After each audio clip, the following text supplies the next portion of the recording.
So now we have Dr. Pee Tek CHAN. Dr. Pee Tek CHAN is coming up. Oh, and hello. Dr. CHAN. Hello there. Welcome. So thank you so much for joining us, Dr. Pee Tek CHAN. So if we love to introduce you. So Pee Tek is a medical practitioner in general practice in Brisbane, Queensland. He's an acupuncturist, a Chinese herbalist, a counsellor, and most importantly, a meditation teacher and a realized master. He integrates both Western and Eastern medicine. For more than 40 years, he has trained in yoga, meditation, and healing arts from both Eastern and Western traditions. Dr. Pee Tek CHAN's work comes through deep reflection of his own personal awakenings. He runs regular workshops and retreats on stress management, personal development, and health maintenance. He's authored the book Sacred Surfer, Eternal Wave, A Path to Truth, Love and Freedom.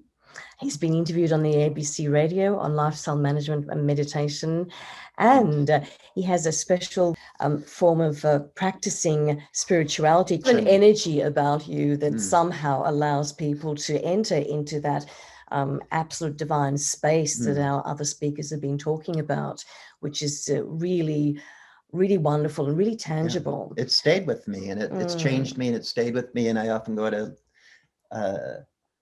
Dr. Lana. Oh, I'm hearing Pee Tek speaking to me, the wise mind. It's become a part of my consciousness. So we're eager to hear your words about peace and love inside of us and the world because of your inner wisdom. So over to you. Thank you very much. It's a great honor to be invited to this. I call this the altar of love that you guys has manifest due to your great passion.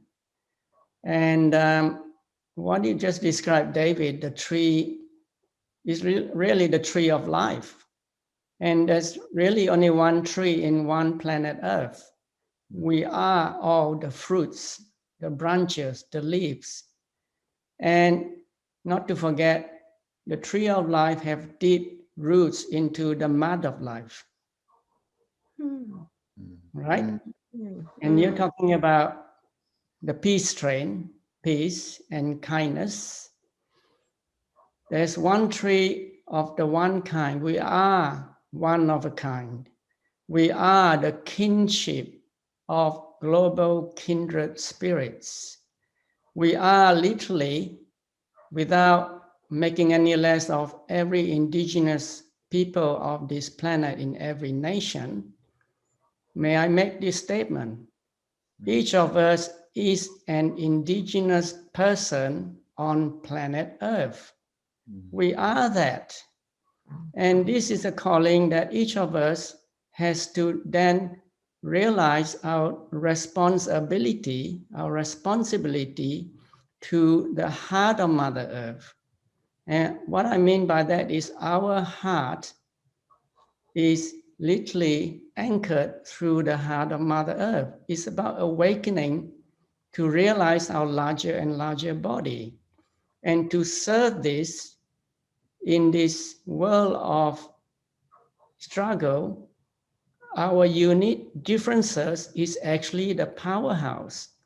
It's only the powerhouse if we are willing enough, soft enough, open enough to make the opposing forces match perfectly, so that we all as one tree or one movement of pure love can then turn the wheel of life in its evolution. And to realize this, each of us holds the golden key to peace, and kindness begins with each and every one of us. We are the people of this earth. We are connected to the inner earth. I have the privilege to speak from my direct experience. I'm not speaking from concepts, beliefs, philosophy, religion, ethics, or morality. I'm speaking from, you could say, the origin of what we are. And peace and kindness will only come if each of us awaken to the peace and kindness within each of us. Every conflict we are experiencing, trauma and tragedies, is all happening within us. Everyone is inside us. And this is why when you realize that, you have no effort to love another as yourself. This is our authentic origin of what we are. And to do that, each of us has to have that fierceness, that wildness, that passion to penetrate and pierce through the confusion, and the willingness to allow all difficulties, trauma, tragedies to pierce and break us wide open to awaken to the origin. And this involves, if I may say, we're talking about the peace train on the vertical, on the horizontal line of life, is an awakening into the verticality of the alignment of our highest mind, anchoring through the bottom of our heart and dropping through the bottom of our body, right through the heart of Mother Earth. I'm talking about my direct experience. It might sound a bit esoteric, but to bring peace to this planet, each of us has to take that responsibility. For waking to our body, which is earth body, is to realize that you can drop through the bottom of your heart, through the earth body, into the heart of the sun. And if you can let go fast enough, you can free fall into love with yourself or as yourself, right through the heart of the galaxy. I call it the black hole. And through that, you can fall all the way to source.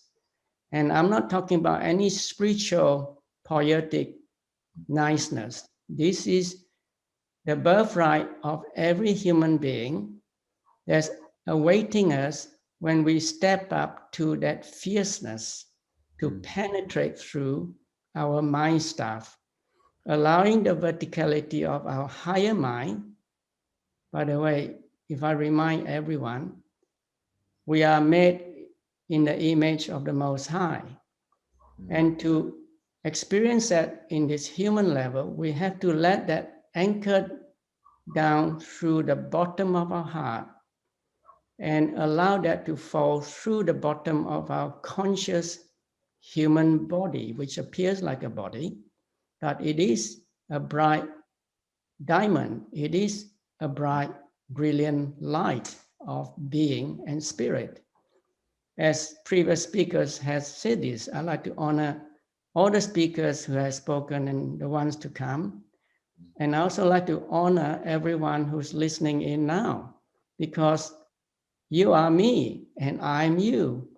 And we have the responsibility to break through our own conflict, barriers, ideas, what I call the mind stuff, to the point that we can be surrendered enough to die in the mind we know, to surrender to the wide open heart of innocence that we are, and to drop, which is the speed of letting go. By the way, someone mentioned Einstein, E equals mc squared. The key is the c squared, which is the speed of letting go, or the speed of consciousness in consciously letting go enough to move through the E, which is the energetic, brilliant brightness of what we are. And it is possible that we can realize the beginning, which is really prior to the Big Bang. I'm not talking about poetry here or science. This is our birthright. This is our inheritance.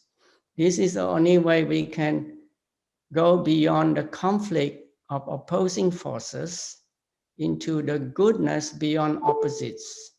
This is what we are. This is the calling from the deep. And there is a meaning right now in this world of conflict and fight, you could say, of struggle, that we all are responsible for. Truly, we are not outside looking in. It's fully happening in each of us. The only time peace will come is when we discover our real stillness. And stillness is a cessation of conflict and a movement of all our belief system, all our identity.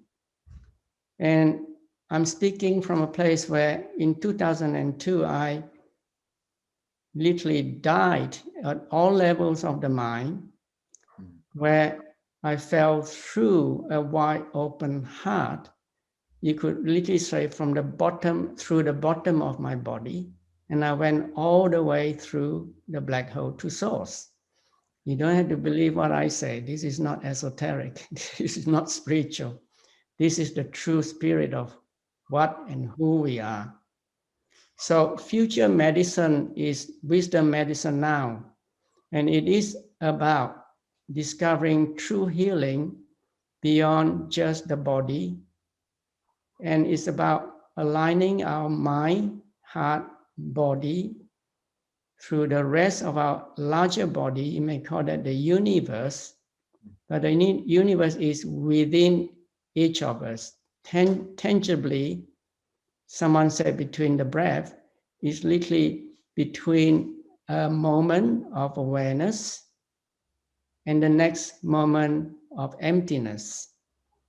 So can we be kind enough? And kindness begins with each of us.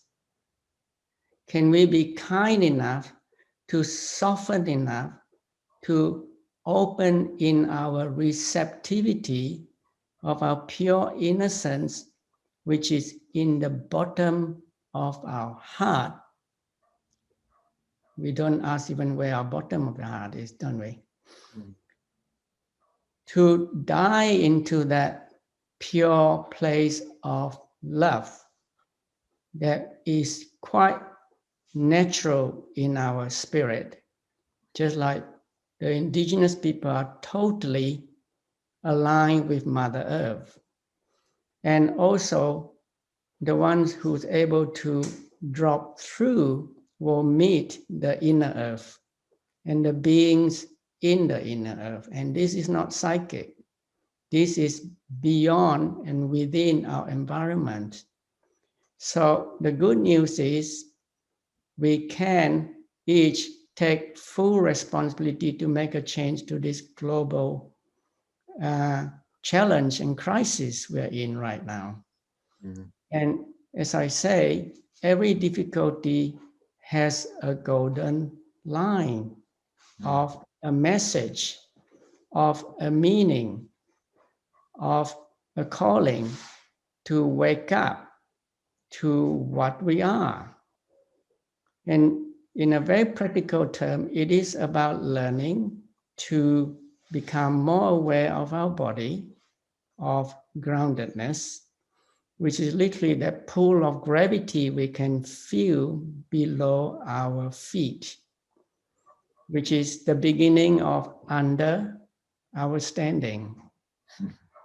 And understanding is a pure place of opening or expansion of consciousness, where you can tune in and merge with the ever-present absolute awareness of no one. And being no one, you can embrace everyone and everything. And So what I'm talking about is actually very practical. It's not just sounding spiritual and esoteric. And this is why I use the metaphor of the sacred surfer. A surfer is like someone who's speeding through waves and waves of turmoil, challenges, difficulties, tragedies, including inspiration. And to stay on board, which is our body of consciousness, we have to drop deep into the verticality of stillness. To stay absolutely still is beyond all conflict. It is the beginning of goodness beyond opposing force. To do that, then we can, to belong to that, then we can meet all levels of conflict, trauma. And instead of just storming the citadel, we have to storm the Great Wall of China that we built within each of us. Truly, have a look. And the division that we hold in separateness or separation. So unity can only be when we are still enough, when you're willing to let go enough. And it involves, in very practical terms, the speed of letting go, not the speed of getting there. So I hope that makes sense to you guys and to everyone listening out there, because each of us is fully responsible for the mess we're in this global time. The accusation we throw at each other, the blame, the rage, the outrage, nothing wrong with that.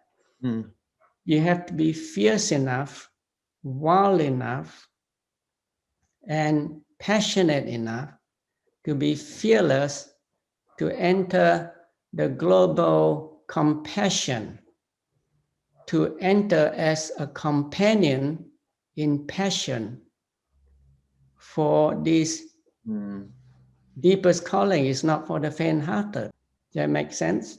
It does. I'm so glad that you're speaking on the fierceness and the anger, and everyone has so far. Christine Carlson and Dr. Heckle, I think everyone has spoken on this. I think that Sasha Stone is maybe the only one that we brought in to just let it out and say it as it is, that on how he's feeling, how so many people are feeling, saying, I'm angry and I'm going to stand up for my rights. And no one has discounted that. And I don't either. Neither does anyone else. I guess that my question to you as such a wise spiritual man is, if we are responsible for what is happening, if our world is truly non-dualistic, how can we be angry at those who seek to oppress us? It's I juggle with this because it is a tough one. I guess the world is both non-dualistic and dualistic at the same time, but I need some guidance on this. Anger is actually a pure passion that came out of the deep of goodness beyond opposites. When we personalize it too much and blame another as the cause, we prolong the conflict, the fight, the battle. I'm not saying not to go there. I'm saying you have to enter the battlefield, which is actually the altar of love, from a depth of stillness where you do not blame, where you do not accuse, where you do not say, if only you change, then I'll be fine. We take full responsibility for our opposing forces. For in the deep, there are one kindred spirit, one of a kind. Right within us. Within us, there's only one. A universe. On the surface, there's multitude of multiverse. This is the dance. And we are called to to uphold, to honor everything that moves, so that we don't fall on our trip and fall on our toes, kind of. For terminating another, it doesn't solve the problem. Removing another doesn't solve the problem. It is total inclusiveness of embracing all that is, from the most ugly to the most divine, really. Between heaven and hell is human being, right? Are indeed. Yes. You may start with our human frailty, but the beingness is actually what we are, beyond conception and beyond death. And the short time we are as human beings is the brief moment of our willingness to bow low enough to serve the altar of love. Can we bow low enough to enter the deep spirit of our original being of what we are? Can we stand up and be the true indigenous person of this planet Earth? Can we allow Mother Earth to come through every cell in our body? For the black hole is within every atom in our body. It is proven by an equation of Nassim Haramein when he talked about physics. He was able to devise an equation which he won an award for physics to prove the existence of black hole within each atom. This is where this guy fell through, if I may say. I went through a depth of all levels of the mind, literally, and awakened in the no mind space. No mind simply means cessation of movement and conflict and trauma. And yet one can come back in to meet this. This is a calling. We cannot turn away. We have to keep meeting the opposing, the opposite, in our perfect matching, which is I call the movement of love beyond volition, with an open arms of surrendered heart, where the mind is so open, there's only the sky as your head. Yes, this is possible in each of us to awaken and realize of what we are. We have this power, each of us, no matter how insignificant you feel in the role and the work and your position in life, you hold the master key. We each have to take responsibility and continue to bow low enough to receive everything that's taking place. Keep surfing that wave, that magnificent wave, which arises from the depth of oceanic grace, the ocean of consciousness. Grace, right? What Christine Carlson, Diane Gray spoke on that. A lot of people. I love the image of the sacred surfer. It's such an Australian image. Moving you along, you know, riding those big waves and moving you even faster. Yeah. So when you talk about the black hole, you are talking about source. Yeah. Grace is not something out there. It's inside. Yeah. You are grace embodied. Goodness gracious me.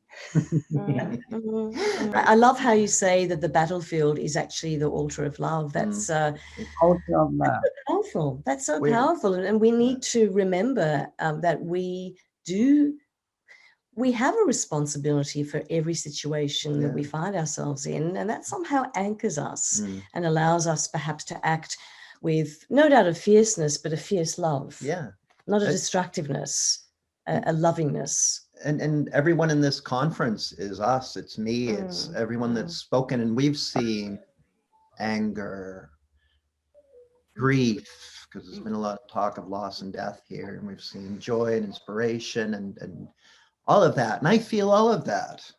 I refuse to ignore any of it. I want it all here. That's what Universal Soul Love is all about. So, well, can I comment on fierceness? Absolutely. Fierceness is not an aggression and a violence and a violation. Fierceness is a pinpointed, penetrating clarity that pierces through. Fierce is piercing through all the illusion that our mind builds up. That's brilliant. That's absolutely brilliant.